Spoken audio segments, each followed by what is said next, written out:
What's going on, everybody? It's your man Lyndon Britt from SuccessWithLyndon.com, also the founder of Home Run Marketing, where we cover all bases of your business. And today, while Facebook is actually building an audience, we're going to be talking about a nice little thing about how often should you communicate with your prospects through emailing. Okay, let me cut off these notifications real quick, so I'm not getting a million of them while I'm talking to you guys. So Facebook is building up the audience. I'm gonna keep this very short today. I know today is Saturday. I hope you all having a blessed and wonderful day. As you hop in here, for all my viewers, whether it's you're watching this now or you watching a replay, let everybody know where you're viewing from. I myself is here in Dallas, Texas. I love being able to connect new people, and you never know who's right around the corner from you. So let everybody know where you hopping in from and watching the live from. I appreciate it. I want to give a few shout outs and just thank you all for coming on and enjoying a couple of minutes. This one may actually be about 5 or 10 minutes. I'm gonna get right to the point where we get into the content. So if you happen to be watching this recording, fast forward about a minute or so or something like that, because I'm gonna jump right into it. But as you all saw in the description right above, invite some folks to see this thing. Go ahead and share this thing out, because I know it's a couple of people that you know may be dealing with how often should I communicate when I get my leads and I'm growing my list and stuff. How often do I get a chance to communicate with them, or how often should I? From Maryland, what's going on, man? From all the way from Maryland. Great evening, Mr. Anthony. Good to see you, Miss Marinette. I hope you're still enjoying yourself out there on the that girl Marinette's out there on a ship somewhere. She's on vacation. So, but invite this thing out, share some folks, hit some likes, some comments. I look forward to getting some feedback from you. So make sure you input. I want to get a little feedback. And also, let me ask this question right now. I'll ask this at the end as well. What is the best time that you feel would be convenient for you to see my lives? I know I do tips at 2, but I want to be able to be more effective and make sure everybody's getting this information. So what would be a great time for you all to watch? Miss Sherelle, what's going on? Appreciate you hopping here. It must be a day off. Just landed a few seconds ago and back at home. I hope you brought me a souvenir, so I'm looking forward to that. I'll come get it.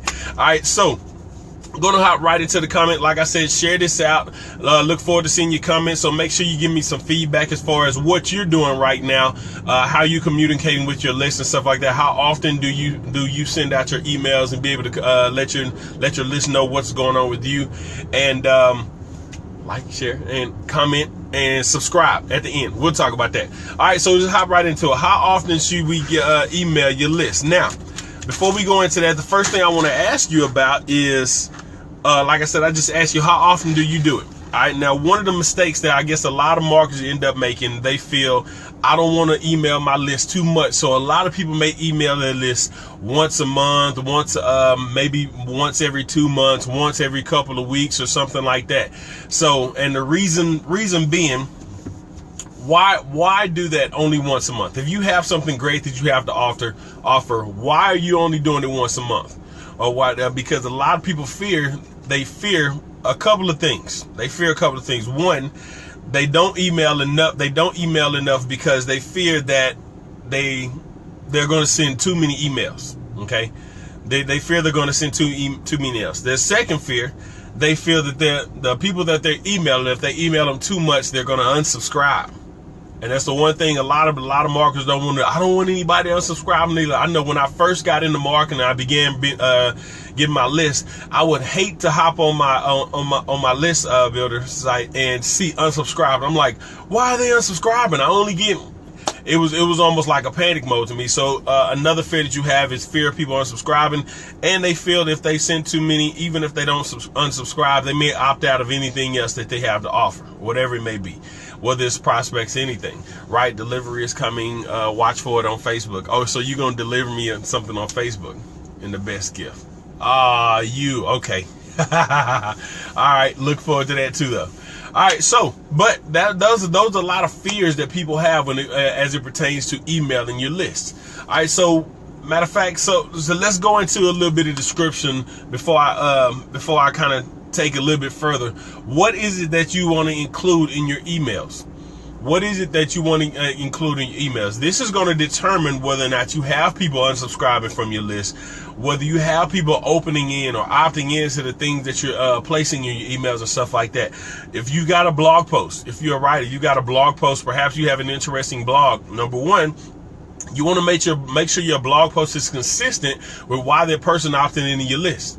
if you have a list building for fitness tips and workouts and stuff like that, you don't want to send that person an email talking about a business opportunity about a hair product. Okay, you want to make sure that that specific list, those emails that you're building, are specifically catered for the niche that person opted into your list for. Okay, so that's one important thing. If you got a blog post, if you got an interesting blog post, it still covers your niche. Pretty much the list that you build for your emails and stuff like that, you want to make sure that they are congruent with why that person opted into that list. Okay, make sure of that, because if you don't, you will lose a lot of subscribers. You will lose. Not you can lose, you will lose. If I opted into your list to figure out working out tips for me to get in shape, the last thing I want to do is see the last hair product that's available for me to fill in my bald spot, just because you've got something to sell. So make sure that what you're sending out is congruent to why they opted in. All right. Another thing that you can have in your email list, if you have offers that are congruent. If you're an affiliate of a product or of a company or something like that sells those things, it's okay to include those. Don't want to do that every time you send an email out, though, because the last thing this person is going to view this as, every time I open up an email from this specific person, they're trying to sell me something. You don't want your emails to even seem pitchy. Okay, because you're going to lose a lot of people that subscribe to your list that way as well. If they feel that all you want to do is sell something, you're not really communicating with them. What's going on, Miss Joyce? Appreciate you hopping in here. If you building a list and they feel that you're simply trying to sell them something and not communicating, giving them something of value, they thinking, I can go to the store and get that, but I don't need this email to tell me buy this, buy this, buy this, buy this. So they're opting out. So another thing you can include is some of the products that you may have to offer that is congruent with why they opted in, but you don't want to send that every single time. Another thing, you can send them free offers, free information, free stuff to be able to help them. Okay, so like I said, I keep going back to this. Perhaps somebody opted in your list for fitness reason. Perhaps you give them a free workout. Perhaps you get them a free assessment of what it is. Perhaps you give them a free consultation and you actually get a chance to talk. See, that would be great. You could put something in an email about having a free consultation. You'd be able to get on the phone with this person if they want to learn how to begin their journey on their weight loss or their weight gain or whatever their weight goals may be, and do a free consultation over the phone. Number one, that's great because they're already on your list. Number two, you've given them some value of something they can receive. And number three, you have the opportunity to get the phone number of that prospect, which makes it more effective for you to be able to communicate and get in touch with that person. Now they have a reason to get on the phone with you because you're giving something of value. So what's going on, Miss Catrice? Appreciate you hopping in here. We're talking about emails, the stuff that you can go into emails and how often you should email your list, but I kind of went off with what can be included in your list as you're sending those out. Okay, so once again, like I said, that would be very, very effective if you can send out an email with free information. And like I said, if you were perhaps you were a trainer, okay, like I said, this is just an example in the fitness niche. Okay, if you had a list and somebody opted in and you gave a free you listed a free workout, or you gave a free product, or you offered a free assessment or a free consultation, and you would have to get on the phone with the person. I was telling you how that would benefit. Number one, because they were on your list because of that niche. You gave them something of free of value. And if you offered a free consultation, you have the opportunity to get that prospect's phone number because they read that email, which makes that you begin to turn that into a red hot lead for whatever that possibly would be, whether you have a business opportunity or another product that you have to sell that you could actually direct that person to after talking to them. Okay, so 3 different ways you'd be able to keep that person on your list. Another thing that you could put on there that is a great value are references. As odd as that seems, a lot of people feel like pointing somebody in a direction that other than themselves, they're actually losing customers, losing sales. You're not losing customers or losing sales. You become a valuable assessment to people when they're looking for something.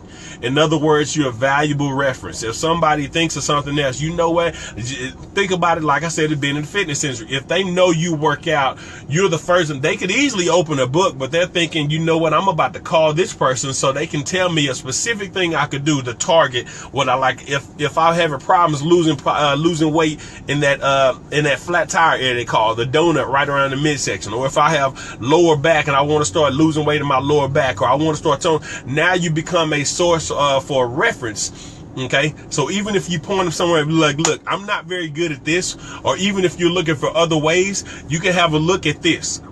Perhaps you have a guest blogger, you know what I'm saying? You can have an article that you can refer them to of someone that you know that read, hey, I read an awesome article that actually talked about what you, and you refer them to that article. They didn't lose them. You didn't lose that person that made have opted in and look into that stuff. Now they're looking to you, like I said, for a referral because they feel you know exactly where to point them if it's something specific that they're looking for, if you don't know it yourself. Now you have even more value because you don't seem selfish trying to say if you don't buy from me, you can't get anywhere. You get what I'm saying? So you want to make sure that you're providing that value for that person to stay on your list. It's okay. It's okay to give referrals and point people in other directions to valuable information. All right. So now back to what I was talking about and how often you should email them. Like I said, people have fear doing, they do it ever so often. Like I said, may do it once a week, once every 2 weeks, or once a month. And that's not nearly as often enough if you're looking for people to actually opt in and stay on your list. Because if you don't email them, number one, if you're not communicating with them enough, by the time you send them another email, they've forgotten who you are. And when you do send an email, they're deleting your emails and unsubscribing. Exactly it's the reverse of what you want it to happen. So you want to make sure you send enough emails for them to remember who you are, but it's what's in the emails going to keep them. Now, so how often should you email them? I want you to consider emailing your list like dating. Okay? Consider emailing your list like dating. Would you only date a person? Would you only go out with a person once a month if you were fresh to dating this new particular person? Would you go out once a month? All right? Question. Valuable question. Would you go out with one, if you were really trying to get to know a person, would you go out once a month? Would you go out once every 2 or 3 weeks if you were really beginning to dating somebody? See, that's where you begin to kind of establish how often should I email them. All right, now an even bigger question, which is what I'm kind of understand, would you go out on a date with this person every night, every day? This is what I was thinking about, because even at one point I was emailing my list every day. I had no problem coming up with content and anything valuable information for my niche that what I was doing. It was kind of, I had several unlimited sources where I could learn how to share information, but at the same time, I got to thinking, would you go out on a date with a particular person every night? Eventually, you're going to look at this like, okay, I just saw you yesterday. I really understand we're getting to know each other, but I really don't have to see you every day. It's not a marriage yet. You know what I'm saying? When you get to that point, you're married, but even sometimes you kind of want to step away sometime. For some people, I don't have that problem, but some people may just want to get away. But you don't have to email them every day. All right, so look at it as dating. You want to consider what's going on, Mr. Jake. Appreciate you hopping in here. You want to email your list. How often, like I said, for you all hopping on here, how often do you email your list? Okay, I'm just asking the question, throwing it out there, just getting some responses from the folks, because I want to know, get a few ideas of what everybody else was doing as well. But me, myself, I've learned that I've began to probably do it. If you want to email your list, it's about as often as you would when you're dating, perhaps in between 2 to 4 times a week. And a lot of people say, I still wouldn't go out to eat. I still wouldn't go out 4 times a week. But you would keep in constant communication with somebody that you was trying to build a relationship at least 2 to 4 times a week, right? Somewhere between, if I talk to you on Monday, then I talk to you on the weekend. If I talked on you Monday, Wednesday, Friday, 3 times, or perhaps 4 times a week. I didn't necessarily talk to you every single day, but it's about 2 to 4 times a week that you want to make sure you keep in communication with your list. Number one, so they keep in touch with you. You have valuable information you can share to keep their attention, and you can put things in front of them, whether you're an affiliate of the company or you may have something else that you have to offer that you're able to that they're able to purchase that is of value to them. And number one, you send them referrals and stuff like that, or places where they can be able to get information or items that may be of value to them as well. So don't want to email too less, not enough, because they'll forget who you are, but you don't want to do too much and seem like you're being pushy as well. So that was the value for the day. If you got some great information from this, I ask that you like, and just like on the description, invite some folks to see this thing. Share this thing out. Leave a few comments. Like I said, I was asking how many times you email your list, and if you think about it, do you email your list valuable things? Do you email them free stuff that they have access to? Do you email them referrals and stuff like that? Things that you could point in other directions that could be of value to the niche. And number one, make sure you're staying within your niche when you're sending emails, because that's why they opted into your list, for something that you had a value that they liked. I don't want to go on your list if I went in there for brand new hats and you're showing me shoes. Okay, so if this was a value, like I said, like it, comment, share it out, invite a couple of things to see it. And if you found this a value, make sure you hit that. When I end this thing, you're going to see a notification on. Make sure you turn the notifications on so you don't miss a single live. I appreciate you all hopping on here. I wanted to make this one short, and I think I made it longer than I planned on it, but I hope it was a value to you anyway.